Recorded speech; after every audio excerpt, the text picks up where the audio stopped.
to life, scoring 20 points in the fourth, matching Indiana's entire output in that quarter and doing just enough until Jalen Brunson hit a tie-breaking 12-foot floater with 1:17 left to give New York a lead for good. Here's Kat and Jalen after a much-needed win. I think this team has shown grittiness all year. Detroit series, Boston series. Tonight was a night we got to show that kind of never say quit attitude, and it's a testament to everyone in that locker room.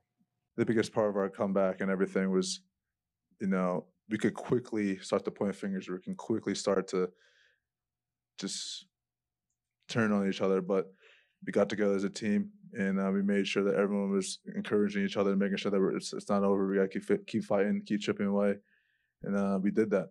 And I'm just proud from the way we responded. Yeah, we needed it. New York's enjoying this morning's headline. Here's the front page of the New York Post. Chokes on them.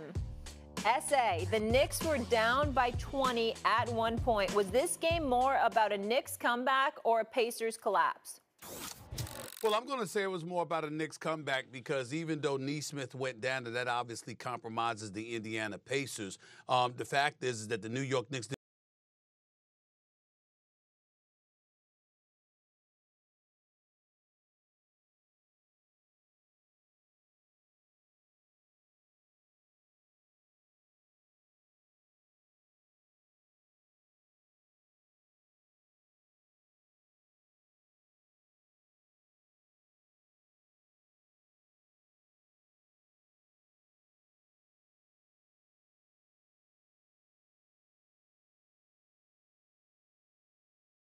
of the postseason when he said that Tom Thibodeau doesn't want to play he wouldn't want to play 9 guys in a baseball game. That's who he is, okay? But yet and still, he played them last night and he utilized his bench. And I got to give a lot of love for Tom Thibodeau to going against the grain, to doing the kind of thing that a Ty Lue would do, that an Eric Spoelstra would do, along with other great coaches. He answered the call last night as a head coach, and I got to give credit where credit is due. Now, the New York Knicks held them 1 of 8 shooting from 3 in the fourth quarter, outscored them 36-20. We get that. But utilizing their bench, Karl Anthony Towns being aggressive, those two components really, really boded well for the New York Knicks. So I'm going to say this is more about them fellas as opposed to the Pacers, who obviously was compromised with Nesmith going down for a little while when he twisted his ankle. He came back, but he clearly wasn't the same, and he's a guy that's assigned to shadow Brunson. But Brunson wasn't in the game for the most part when the New York Knicks were making this run, and that's why I'm going to give more credit to the Knicks as opposed to the Pacers, down to the Pacers in this particular instance. Markeith, where are you on this? I'm with Essay on this one. The Knicks have came back before down 20 in the playoffs, so it's nothing new to them.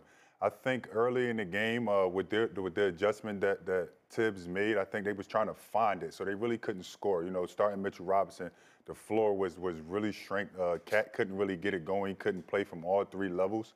And the guys came off the bench. They did a great job. But if you ask me, I don't think Tibbs wanted to do that. I think he was forced to do that. McBride came in the game. He had 3 fouls in 1 minute.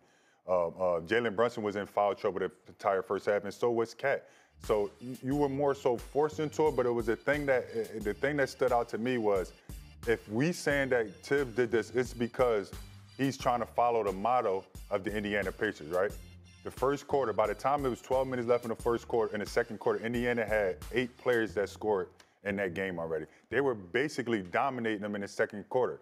If Cat and McBride doesn't have that great fourth quarter that they had, this is a different conversation, and the Pacers run off with that win last night. Marcus?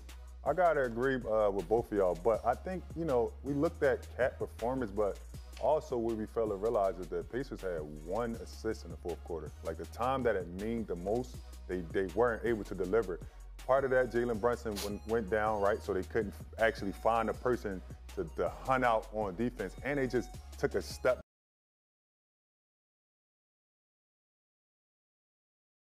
Guys that you never see contributing answered the call when they needed to answer the call. And they looked like a team last night from the coaching on down to the players. And that's what I was happy about. Now, it's game 3. Indiana's been 0-3 in game 3s, okay? But then they win in games 4 and a game 5. So, again, this is just one game We're going to find out what the Knicks are made of now that you have an opportunity to tie it up. I'm not foolish here. I'm not a Cowboy fan, one of them nauseating, disgusting, delusional fan bases. No, I'm a realist, okay? So I understand that if you are the Knicks, if you're a Knicks fan, you can't get caught up in it. It was one game, they were down 20. They were really lucky and fortunate to pull this one out, but they got to answer the call. They got to answer the call in Game 4. Otherwise, this will be over in 6. Back to the bench thing, Stephen A. I think, obviously they played one more extra person. The adjustment was not playing campaign and playing Dalon Wright. I think that was the key to it. Right. More defensive guard, not really looking for a shot, but looking to lock up Hollenberg, looking to lock up Nembhard. I think that was more so the adjustment. Larry Shannon came in the game. He was like the kind of extra person that, that we haven't seen. And we haven't seen Dalon Wright neither, but that was the adjustment from not playing campaign. And, man, just having older, it shows you just having older guys that's been in there. It doesn't matter when you put them in the game. Just put them in the game, and you'll see a difference. Marcus? I got to go with it. I still don't believe that Tibbs had too much to really do in this situation. For a second, I thought he was waving a white flag. I'm going to just be honest. I was like, Shamit hasn't played yet. DeLon Wright hasn't played yet. Like, what are you looking to get from these guys, right? But you got in that position where you had to play them, and they were vets. They've been here before, and they contribute to the win. But even with those guys playing, Karl Anthony Towns was the catalyst for you to come back and win this game. Like, those guys did really well, but Cat really took it upon himself to have a magical fourth quarter, which got them back in the game. And if Jalen Brunson wasn't in foul trouble, would Cat have had that space to be able to do that, right? Like, to be able to have the ball in his hand. So I think there's a lot of components that played a part in this. Right. But obviously, Tibbs did give those guys a chance, and I've been speaking about this all season about just playing 5 guys. I've never been a fan of that. And you've seen Indiana that's actually doing well with playing their entire team. OKC doing well with playing 9, 10 guys. I think all he needed to do was take a page out of somebody else's book. But as a player, you need confidence. Like, you need to know that your coach is confident in putting you in the game. And I just think yesterday, it might have looked like he went deeper in his bench, but it really was Cat. Real quick, Stephen A., before you jump in terms of them playing more players when you're referring to OKC and Indy, is that just because they have better rosters? No. I think it's just a scheme.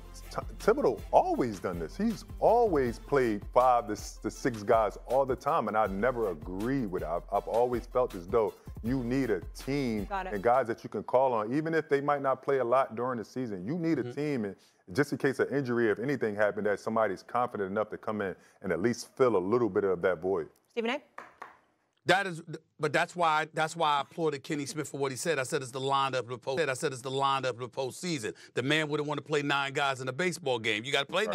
You know what I'm saying? 9 guys got to be on the field, and he would begrudge that because that's who Tibbs is, and that's been the one Achilles heel against him. But the flip side to it is that even though he had to play these guys, again, you talked about the change between Wright as opposed to campaign. That's number one. Number 2, there is something to be said about cats being ready and being prepared to go. So, again, it shows that maybe, just maybe, he's doing what he was supposed to be doing as a coach in terms of making sure they were prepped and ready to go. But it also points to how inexcusable it has been for him to limit himself to 6-man rotations, et cetera, et cetera. Thank God he didn't do that. One of the other nuggets that we got to point out here, I'm looking at McBride. Did y'all know he's a team high